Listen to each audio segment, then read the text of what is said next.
Bien que ce ne soit pas une obligation légale, les banques et organismes de crédit exigent presque toujours une assurance décès incapacité invalidité pour un rachat de crédit. Cette assurance permet à l'organisme prêteur de se couvrir si l'emprunteur décède ou qu'il est incapable de rembourser le capital restant dû. À cette assurance obligatoire peuvent s'ajouter d'autres assurances selon la nature du rachat de crédit.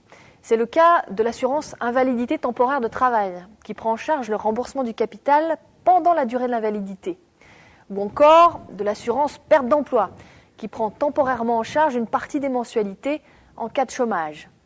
De manière générale, plus la durée du rachat de crédit est longue, plus la prise de risque est importante et donc plus la souscription de ces assurances est recommandée, voire exigée.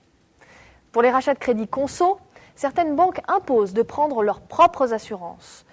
Pour un rachat de crédit IMO, vous êtes tout à fait libre de faire jouer la concurrence. Dans tous les cas, les primes d'assurance sont incluses dans le rachat de crédit. Il est donc important de les identifier pour en évaluer le coût. Un coût qui augmente forcément avec l'âge de l'emprunteur. Bon à savoir, au-delà de 60 ans, obtenir une assurance peut s'avérer problématique et que l'absence d'assurance est elle-même un sérieux frein à l'obtention d'un rachat de crédit.